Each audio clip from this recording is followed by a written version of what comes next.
Welcome to our fourth episode of Armor Up, and today we are once again in the Royal Military Museum here in Brussels to have a look at the medium Mark A Whippet tank.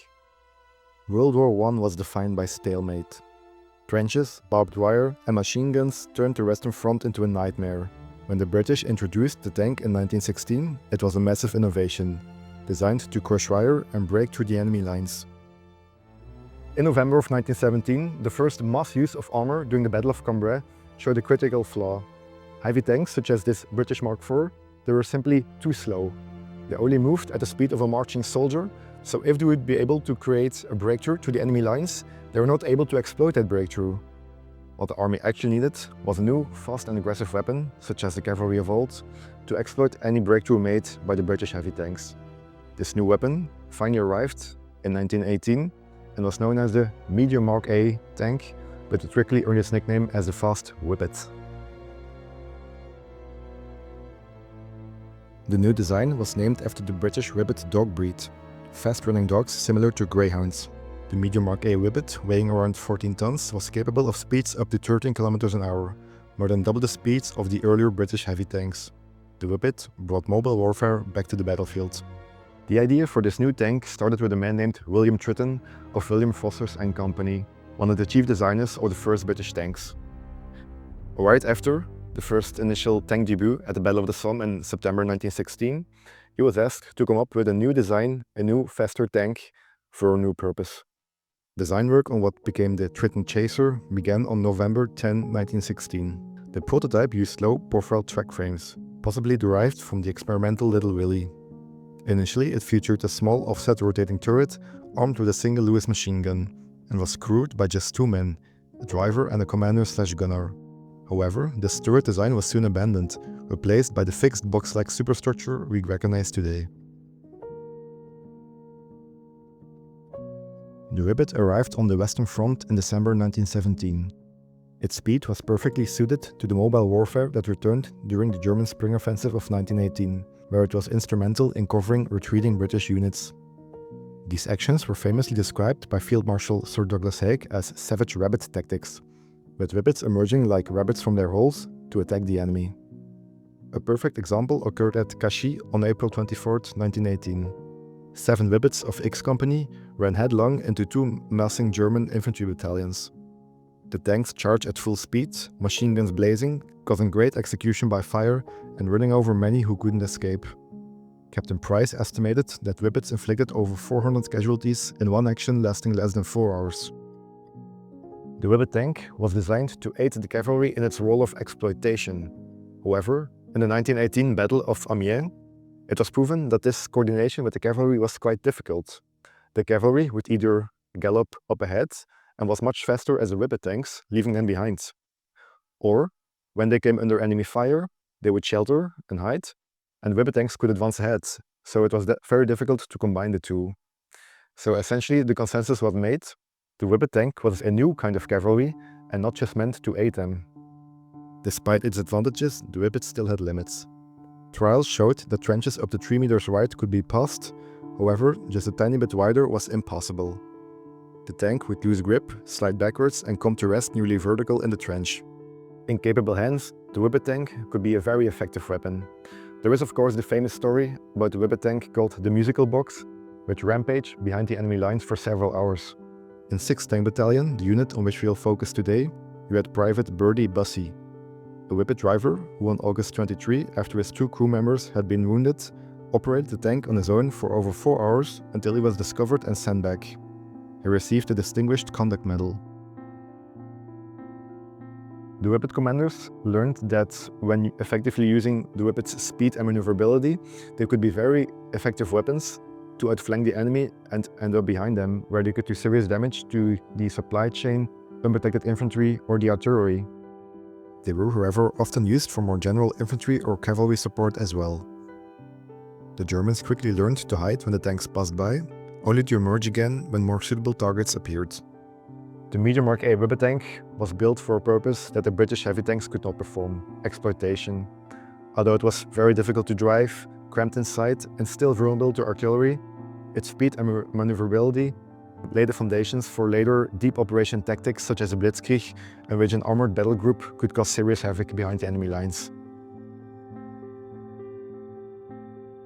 Just as our Mark IV tank, or Whippet tank over here, is the last World War I tank still in its original color and markings.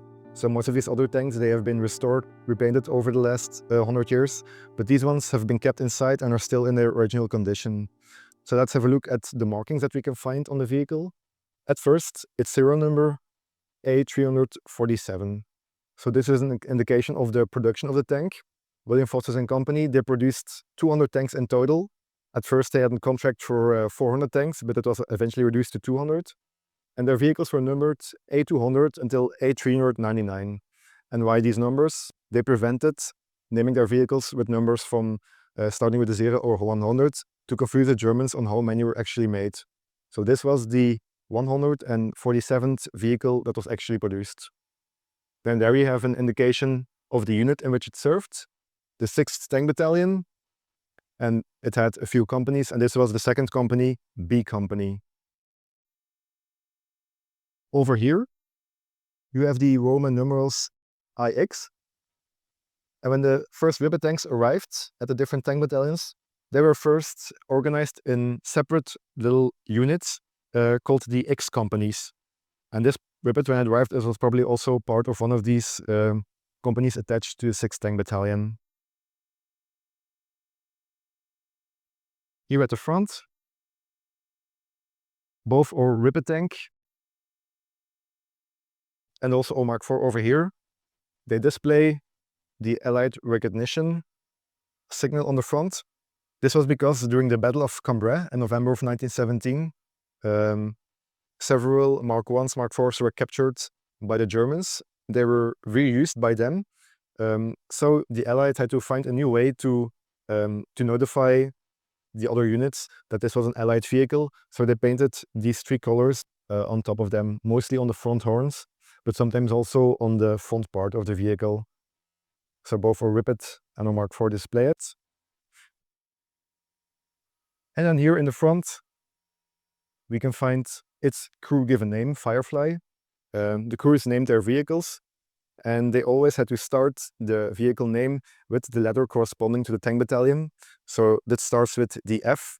The F is the 6th letter in the alphabet, 6th Tank Battalion, so a name starting with an F. And also another small indication, 1 and all, that's probably also given by the crew.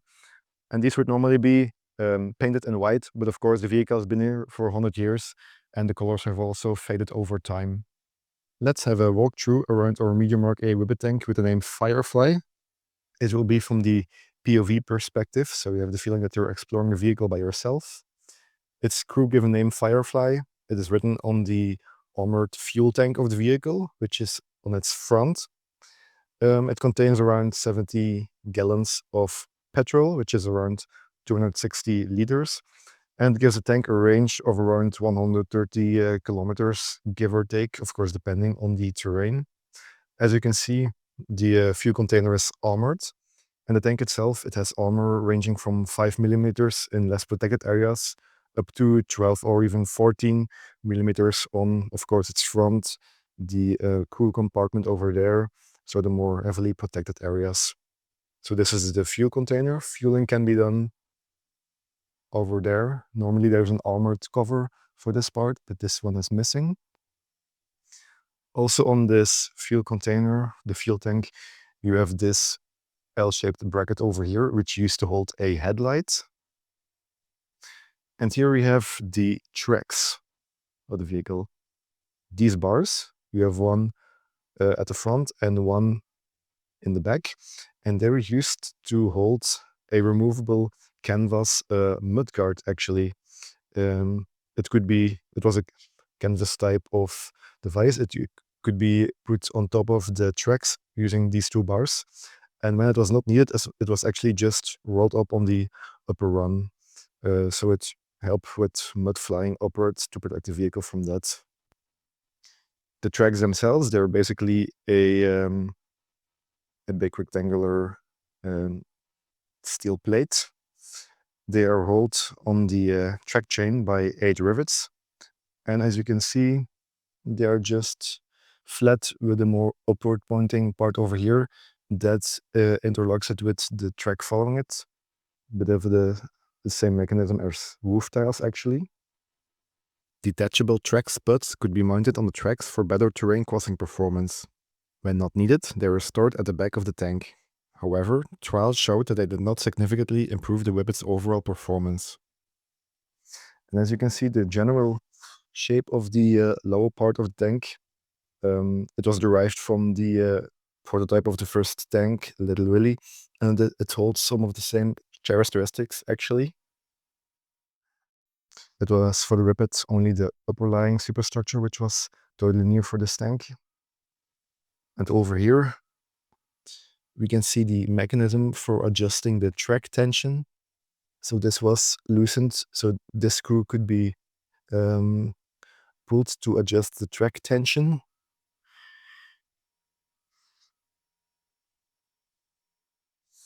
And then you have a few of these openings for in total, and these were actually the mud chutes.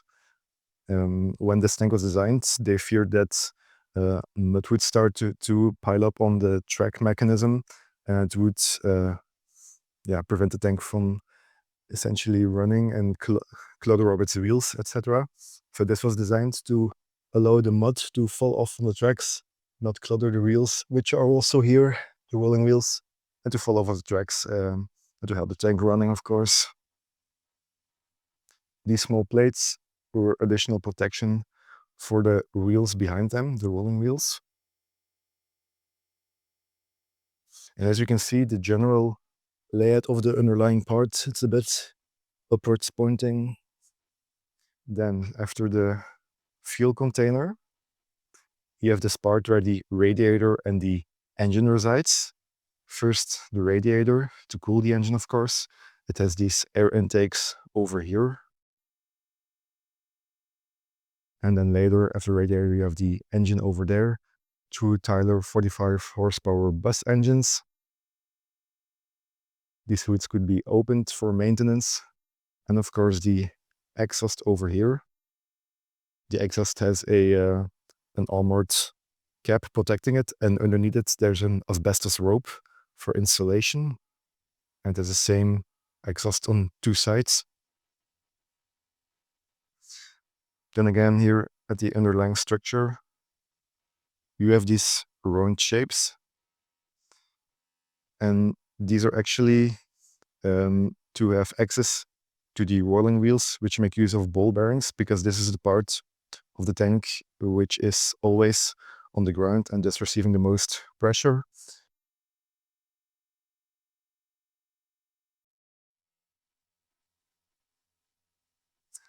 Then we come to this part of the vehicle. It is where the crew resides, of course. Not really a turret, although the first Whippet prototype used an actual Austin armored car turret, but this is more like an armored superstructure, which hosts a crew of 3.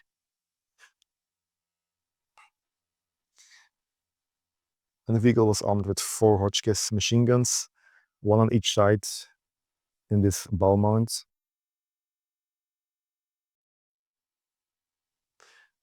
And you also find these openings all over the place. They could be opened from the inside, and they're actually pistol ports from which the crew could fire their machine guns to cover places which, of course, the machine guns could not cover.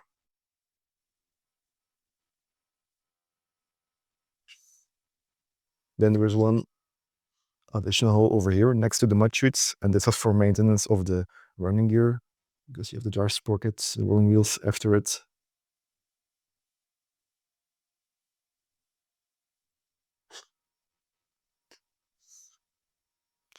Also here on two sides, after this mechanism, you find the drive wheels of the vehicle.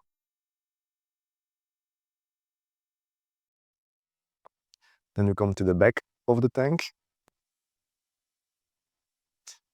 This bar, which would hold the other part of the canvas mudguard. Here you have the door, which gives access to the crew compartment. Also on the tank, you find many different elements like this to hold stowage which was carried on the vehicle, not only on its sides but also fuel containers were carried on the top. On this part you find additional stowage. There are many photographs where you can see that the Whippets were very crowded with material. This underlying part actually houses the transmission underneath the armored crew compartment. And this piece right here, it is actually the air exhaust of the cooling air that was blown through the transmission, and it exits the vehicle right here, because this is a part which is not very armored. It's much more thinner than the rest. So that's where the air came out. So the crew compartments, the ball mounts for the machine gun, an air intake. This is from the inside, and at the outside it is protected. And here on this bar to carry the mudguard, you can see that there are still 2 rings left that were attached to the canvas. Mudguard which had cold springs attached to these rings. This metal bar right here, it was used to carry a towing cable on the side of the tank all along its length. A towing cable to help the recovery of tanks that got stuck. And it was held on the side of the vehicle using devices like this, and also smaller hooks over here on which it lay on the whole length of its running gear. Here I've opened one of the armored hoods of the engine that actually has 2 engines next to each other, made by the London company Tyler, and they're actually used in the famous London Type B buses that you had over there. So next to each other, and each one powered one of the tracks. And they were protected by this armored hood. And of course they only had to be opened for heavy maintenance, but for lighter tasks you could just open these smaller hatches over here. And also give you access to the upper part. So here we are at the front part of the armored superstructure on which the crew resides. The driver would be sitting over here, and he only has this small vision slit over here and a pistol port at the other side through which he can peek, but of course with that limited visibility it's very hard to drive. Here is an air intake, and this part was where the tank commander would be. He has a machine gun over there, pistol ports, and also has an upper hatch over there through which you can escape. What you'd also often see on Whippet tanks was, because they only have a few places through which the crew can peek, such as visor and pistol ports, they would often also paint additional vision slits on the tank to confuse enemy machine gunners where they would aim their guns. Here we are in the crew compartment of our Whippet tank. As you can see, it is very cramped, and also the floor is missing. We can see the transmission here underneath, but the wooden floor itself, there are some parts of it left, but it is mostly missing, so it is not so easy to move around in here. So in this crew compartment, there used to be a crew of 3, the driver, the tank commander over here, and the gunner. The gunner, he had 4 Hotchkiss machine gun positions, so he had to jump around a lot, and was also aided by the tank commander. But let's start in this position. This is where the driver would be. A big advantage from the earlier tanks, such as the Mark 1 and the Mark 4, was that this tank could be operated by one person alone. And he has 2 sets of instruments, one for each engine, controlling one of the tracks. So normally, if you would need to make a turn, there was a round steering wheel over here. And when you would turn it, it would open the throttle on one of the engines, giving the tank a slight turn by the pushing of that engine to one side. This, however, was not so easy, because if you would open the throttle on one side, there was a problem that the engine might stall on a different one, and it would make the tank go around in circles and lose a track eventually. So often Whippet drivers, they completely stopped their vehicle and then manually made a brake and then went to the front again. So 2 sets of instruments. The original seat is still here, but it is in a very rough condition, as you can see. The driver has a very bad visibility, only the small visor over here and a pistol port. From a driver's standpoint, the Whippet was frankly a nightmare. To drive it, a single man was faced with 2 clutches, 2 gear levers, and 2 handbrake levers. Because the gearboxes were of the constant mesh type, the driver had to double declutch up and down both boxes sequentially while moving. It was said that only the best drivers or someone who had been a professional juggler before the war had the necessary coordination to handle it. But in general, this is a very small compartment for a crew of 3. And it was also not a fun vehicle to be in while driving, because this, the bulkhead, the engine is a separate compartment, but it is still open. So all the fumes, all the noise from the engine is still coming in this compartment. And while the vehicle is also faster as previous tanks, it is a very unpleasant atmosphere over here. Also with the heat from the engine, the gas from the outside, the fumes from the weapons. So very unpleasant. And all Whippet tanks, they had 2 crews, so they could rotate each day. So the crew of the one day could recuperate and be replaced by a different one the next day.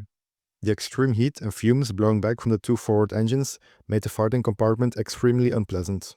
The heat could be so intense that machine gun ammunition expanded, jammed, or even exploded if the rear door was closed for over an hour, leaving the tank weaponless except for the crew's revolvers. There is an account from such intense use during the Battle of Amiens, where the gun and even the steering wheel became too hot to handle. Making the conditions even worse, the engines were inaccessible from inside the tank, meaning that maintenance had to be carried out outside the vehicle, exposed to enemy fire. What else can we see? This is the position for the commander. All over the tank you can find these machine gun racks, where the ammunition for the Hotchkiss machine gun could be placed. The commander, he also has small vision ports, the pistol ports, and these Hotchkiss machine gun ball mounts. The machine gun was placed here. This is for bracing yourself to hold while firing your machine gun. And this one was to lock the machine gun in position, to turn it and lock it over there. Here he has another small visor. The crew operated 4 Hotchkiss machine guns mounted in ball joints, allowing them to fire in all directions. 5,400 rounds were carried on board. And the tank commander, he also has an escape hatch above him. So next to the general door, this is the only other hatch to which a crew could escape. And a small port over here, which can manually open. And that's for using signal flags to signal to your surrounding vehicles or to give flag signals to the other elements of the army. Then on this wall, you have a different mount and a visor over here. And these things were for holding the Hotchkiss machine guns when they were not being used. For more space inside the compartment, the crew would detach them while on the move, while not in action, and place them over here so they had a bit more space on the inside.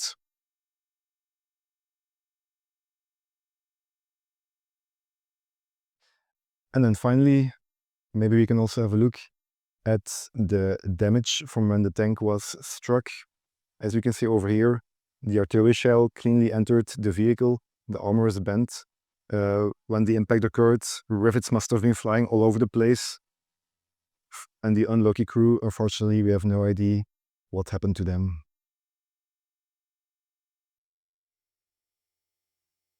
Five Whippet tanks have survived to this day.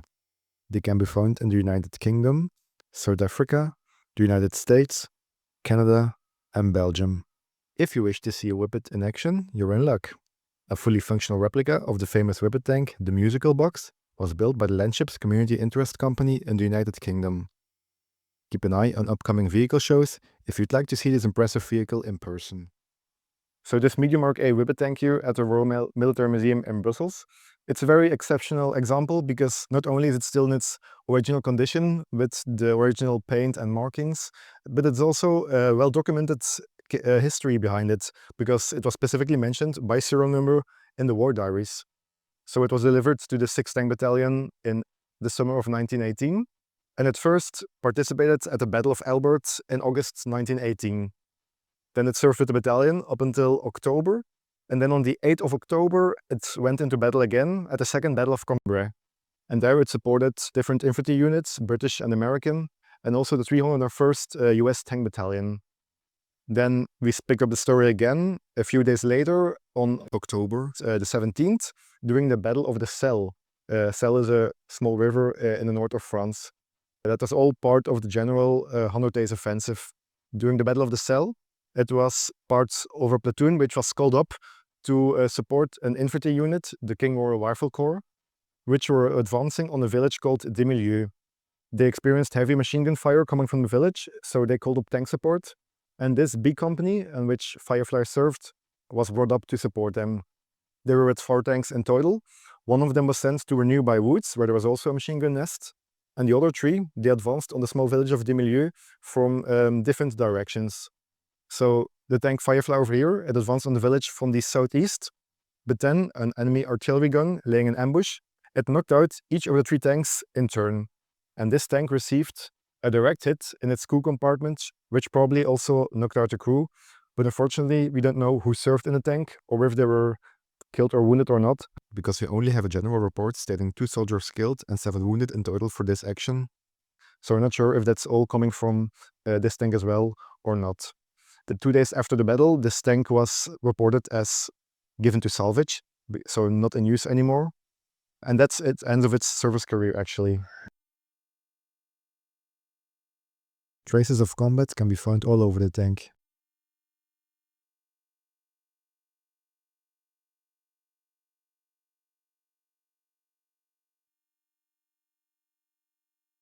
.42 bullet impacts can be found mostly on the crew compartments. Then after World War I, our museum curator, he addressed several of the other Allied nations if they have any objects or vehicles to spare for our museum here in Belgium, and that would represent the technological advancements during the war. And he also addressed a letter to the government of the United Kingdom, and he actually received in reply our Mark IV tank and our Whippet tank over here to display in our museum, and it has been here ever since. So it arrived in 1919, and it was first displayed at a former location at the Ter Kamere Abbey. But then in 1920, the museum moved to its permanent location here at the Jubelpark, and the tank also moved here, and it has been on display since the last 100 years at this location. After the war, the Whippets embarked on a modest but interesting international career. The Japanese acquired around 4 Whippet tanks, which they intended to use for evaluation and training. Their forces adapted these vehicles by fitting them with their own 8mm machine guns derived from the Hotchkiss design. Furthermore, they modified the armored panel in front of the driver so it would hinge upwards. This alteration provided the driver with a better view and significantly helped to ventilate the fighting compartment. While some sources mention the Whippets being used until the early 20s before being scrapped, others claim they were used longer and even deployed to China in the 1930s. The Union of South Africa purchased a single Whippet tank, which was designated HMLS Union. Although initially intended to serve as a memorial, the tank was also utilized during a period of industrial dispute. It was wheeled out in the hope that its impressive power might strike fear in the hearts of the agitators involved in the unrest.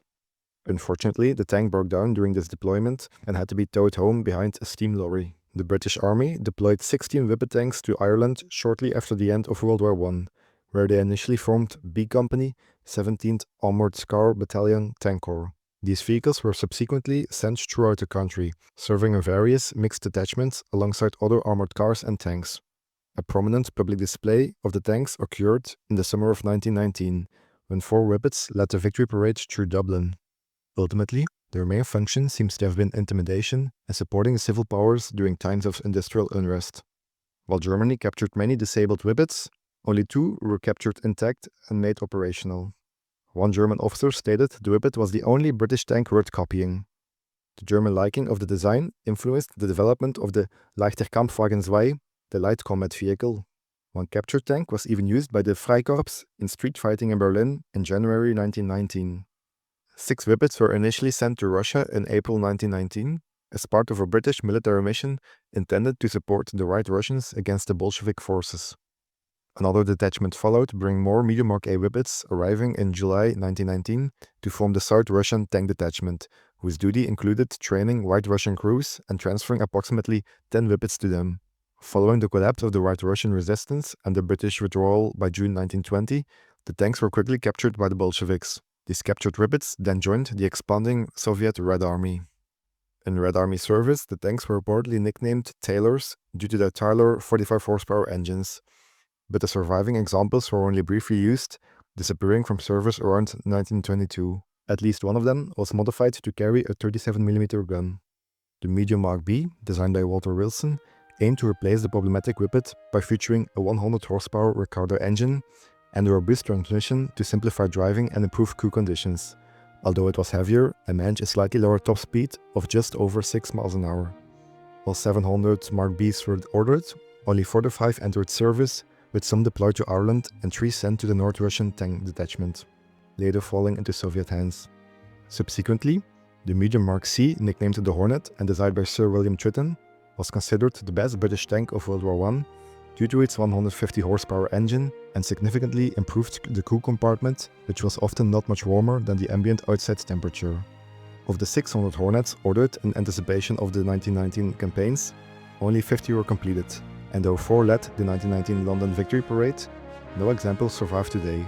The final wartime concept was the revolutionary medium Mark D, designed by Lieutenant Colonel Philip Johnson, intended as a mechanical testbed for innovations like flexible steel wire rope suspension and amphibious capability. But despite being the type favored by GFC Fuller for his Plan 1919, it suffered from unreliability and never saw full production. Although these types saw some use in Great Britain, Ireland and Russia, they were not developed further and only served until the early 1920s. However, all of them have been broken up or scrapped by World War II. If you enjoyed learning about the medium Mark A Whippet tank, like our video, subscribe to our channel, and let us know what piece of military equipment you would like us to investigate next.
Was what the army actually